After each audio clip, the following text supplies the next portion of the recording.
So it turns out that Liz Truss was not destined to make it to Christmas as Prime Minister, as suggested in Parliament yesterday in the United Kingdom. In fact, not destined to make it even to the end of the week. This afternoon outside 10 Downing Street, she threw in the towel after just over 6 weeks in the job. Let's speak now to our London correspondent, Olly Barratt. Good day to you, Olly. So what has been the reaction to the news, both in political circles, more broadly in the UK, and on the markets, crucially? Yeah, there's been a wide range of reaction, really, in the Conservative Party. I think it's fair to say that the decision that Liz Truss has made has been welcomed. There was huge pressure mounting on her to step aside. In terms of the political opposition, the Conservatives are being accused of being chaotic, of being reckless by opposition parties.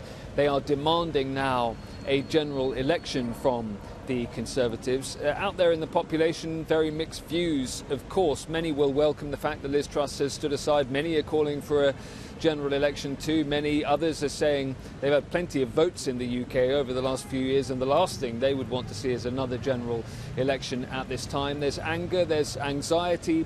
There is, in some quarters, positivity about what might come next for the Conservative Party in terms of who the next leader is. A huge raft of reaction and range of reaction to that decision that Liz Truss has made. It just became clear to her, I think, that her position was untenable. The Conservative MPs who were trying to unseat her were really piling on the pressure, and Liz Truss described it outside Downing Street as simply not having the mandate to continue. And what she meant by that was that she was elected on a mandate among party members of tax cutting and that kind of thing, but hasn't been able to deliver that because of the reaction on financial markets, and so she's had to step aside. The pound, you mentioned the reaction on the markets, the pound was strengthening just on the speculation that she was about to go, and indeed strengthened further when she confirmed that decision. So certainly the early senses are that financial markets have welcomed the move, but of course one thing financial markets don't like is uncertainty, and we don't know who's coming next.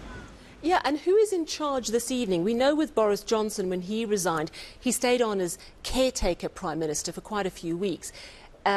Is Liz Truss immediately out? Who's running the country if she is immediately out?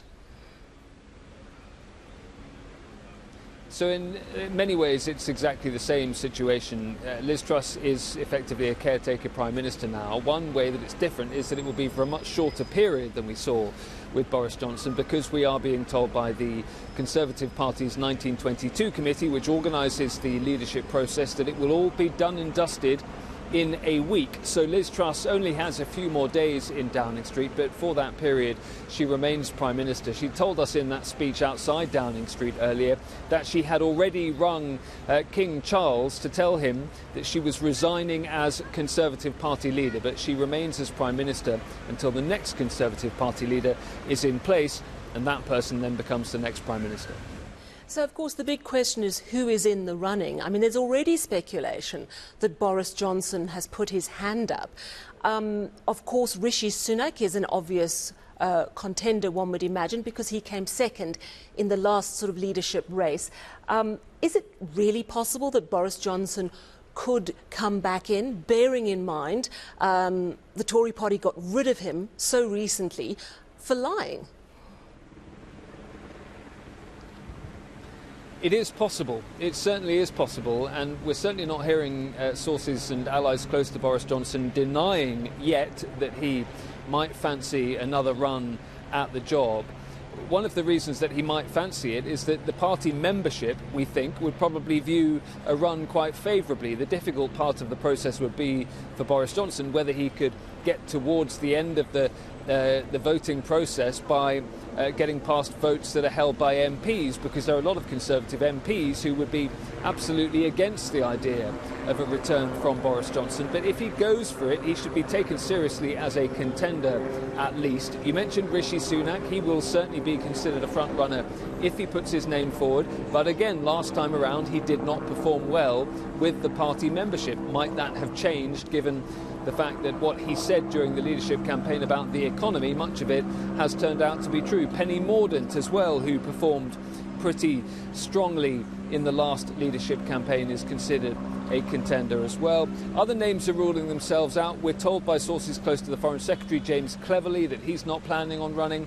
Jeremy Hunt, the current Chancellor of the Exchequer, the Finance Minister, says he isn't running either. One thing that the Conservative bigwigs will hope is that they don't have a huge long list of candidates that they have to whittle down in just a period of days, and they will also hope that they can solidify around one candidate within just a few days from now. That might avoid going to the party membership, which would be a complicated part of the process, and last time the party members chose a leader, it didn't work out particularly well. Yeah, and there has been quite a lot of criticism of that prior process because it's membership and you just have to pay your price and then you can join the party. You're not elected in any way. So if the elected members of the Tory party at least have agreement on who the next Prime Minister should be, possibly there'll be more stability. I mean, any signs of how they're going to steady this ship, because it's looking increasingly leaky.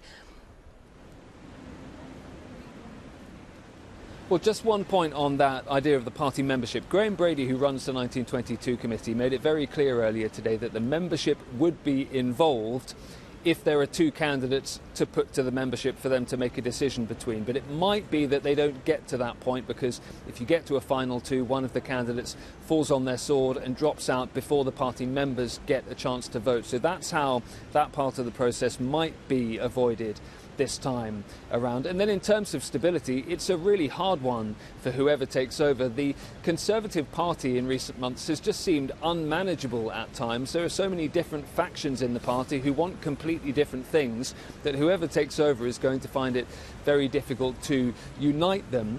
One thing that might be on their side is that given all of the chaos, there are many Conservatives just crying out for some stability, not just for the country, but also for the party.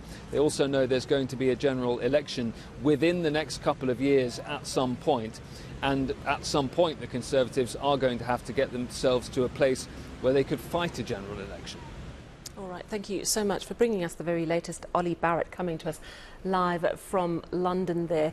The markets seem to be happy that Liz Truss is out, and also we know that within a week a new Prime Minister will be chosen.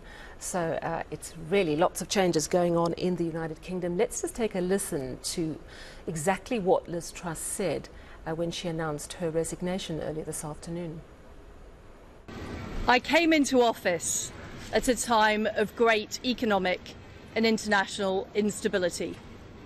Families and businesses were worried about how to pay their bills. Putin's illegal war in Ukraine threatens the security of our whole continent, and our country has been held back for too long by low economic growth. I was elected by the Conservative Party with a mandate to change this. We delivered on energy bills and on cutting national insurance. And we set out a vision for a low-tax, high-growth economy that would take advantage of the freedoms of Brexit. I recognise, though, given the situation, I cannot deliver the mandate on which I was elected by the Conservative Party.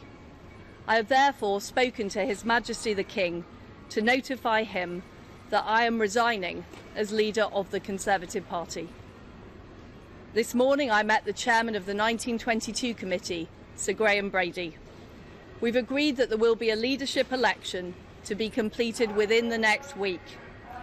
This will ensure that we remain on a path to deliver our fiscal plans and maintain our country's economic stability and national security. I will remain as Prime Minister until a successor has been chosen. So that's the latest from London.